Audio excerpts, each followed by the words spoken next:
Tyler Phillips, how you doing? Welcome to MMA Junkie Radio, man. What's up, man? How you guys doing? Doing great. I'm George. It's a pleasure to have you on. You're something else, my man. You really put on a show on Saturday. You took a lot of boxes. Now you're a ranked fighter. Everyone knows who Tyler Phillips is. I've already known from the beginning, and it's just the beginning for me as well. So I'm really excited, stoked about it, and just keep working towards the goal.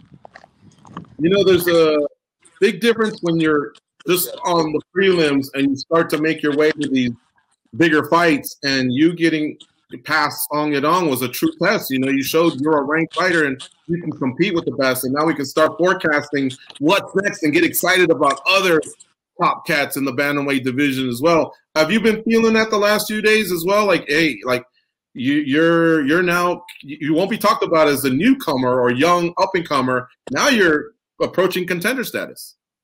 Well, I'm gonna be here for a long time, man, and for the longest time, it's tough, because fighting is one of those things where it's like you can rise and win, but you can also fall at any point. So you got to realize and recognize that you're human, but you can also, get those abilities and sharpen all the tools that make you a real fighter. And those are the things that are not just in the cage, but the things that you do outside of the cage and all the stuff that you can do to make you a balanced person, as far as like vision, focus, doing things with your heart, like, loving what you do.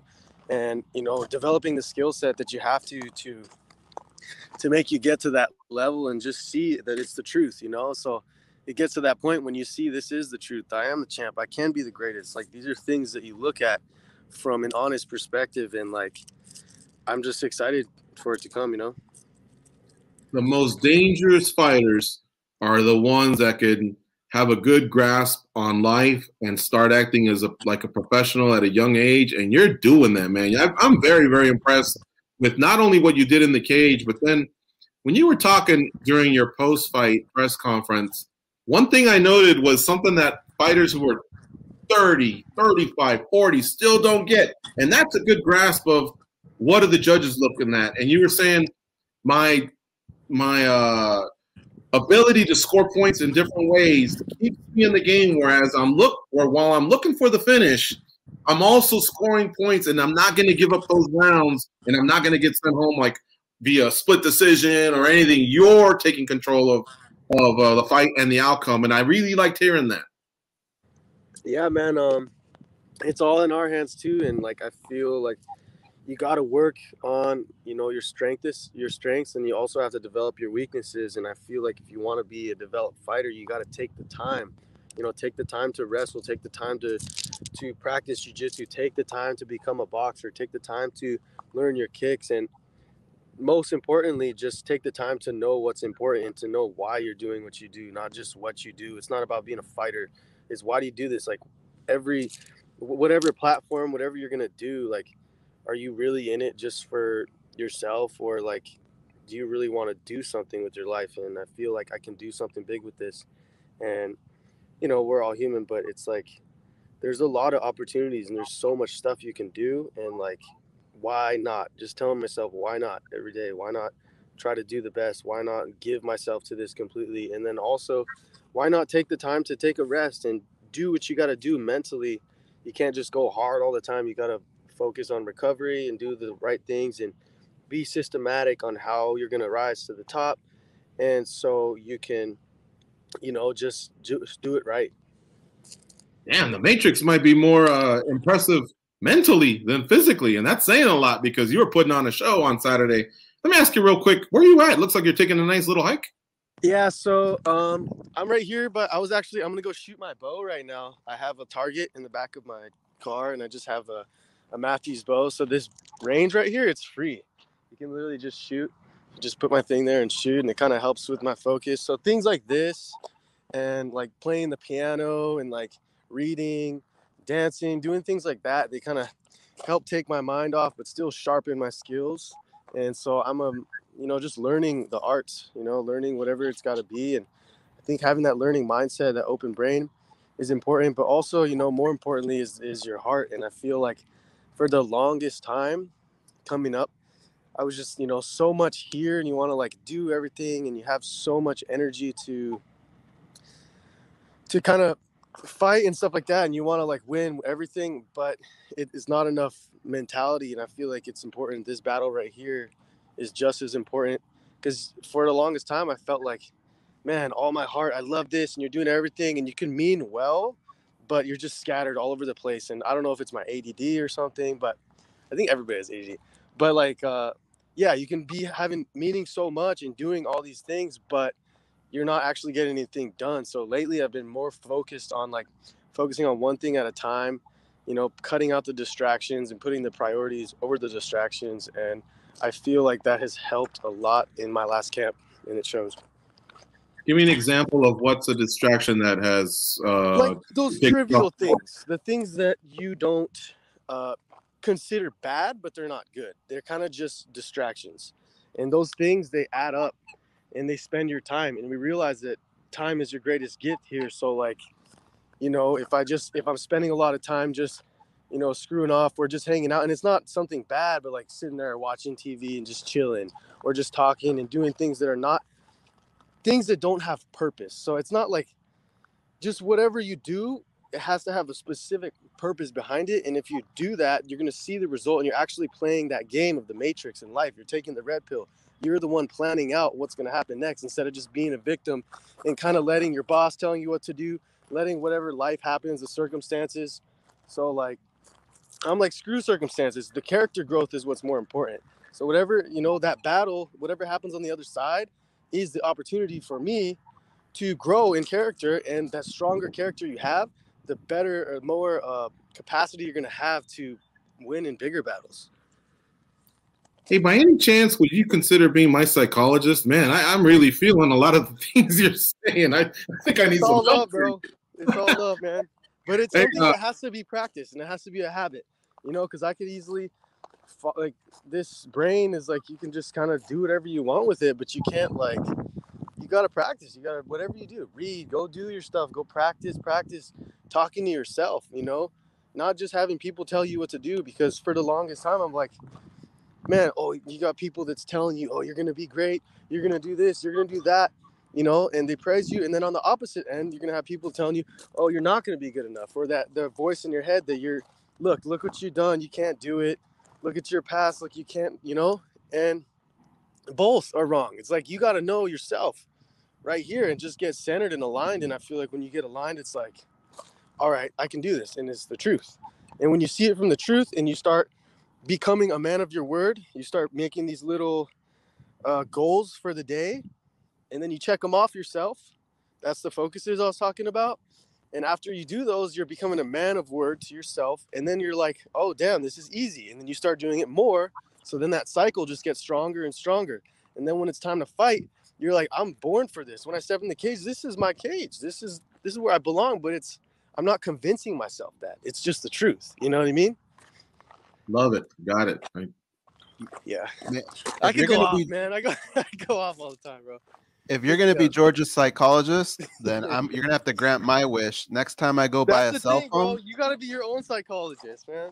If I go buy a cell phone, I want you to come with me, because there's fighters in their living room who don't have better service than you. You're out in the middle of nowhere. You're coming out crystal clear. I don't know how you're pulling this off, but I wanted to ask you, George brought up the mental game, and I was very impressed physically what you did in your fight, but I was more impressed mentally. And I wanted to know if you felt like not only did you beat your opponent physically, but it seemed like you outsmarted him in that fight. There were just moments where it seemed like you were able to capitalize on his mistakes, and those windows aren't open very long, but you were able to do it. Did you feel like you outsmarted your opponent as well? Yes. So for the longest time too, I felt like such an amazing, or a lot of people see an amazement in my athleticism, because I'm always doing flips and crazy stuff, but that can only get you so far. And you need to have that animal inside. You need to have that, you know, the beast inside, but you can't let it control you, and you have to ride it. You got to put this on top of this, and then you got to hop on the beast and you got to ride it. You know what I mean? And I feel like with the beast is going to be like that, like the engine in the car, and then your brain is like the steering wheel. So you got to kind of balance with that as well. But shoot, I don't even know what I was talking about. Oh, fight IQ. So yeah, you got to outsmart them. You got to win everywhere. And these things are not something you just become good at. You have to focus. Okay, what do I want?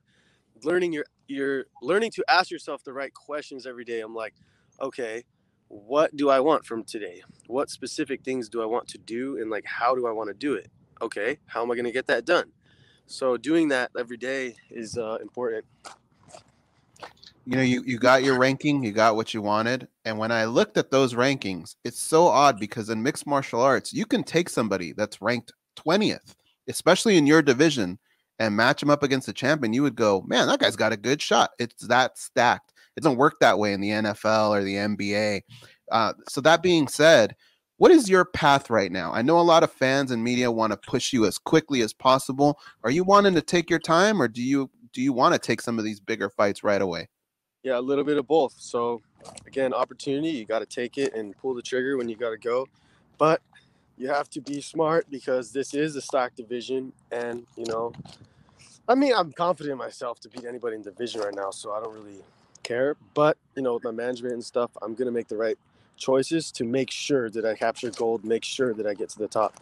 So that's the smart thing I got to do right now. I know you're shooting your bow here in a second.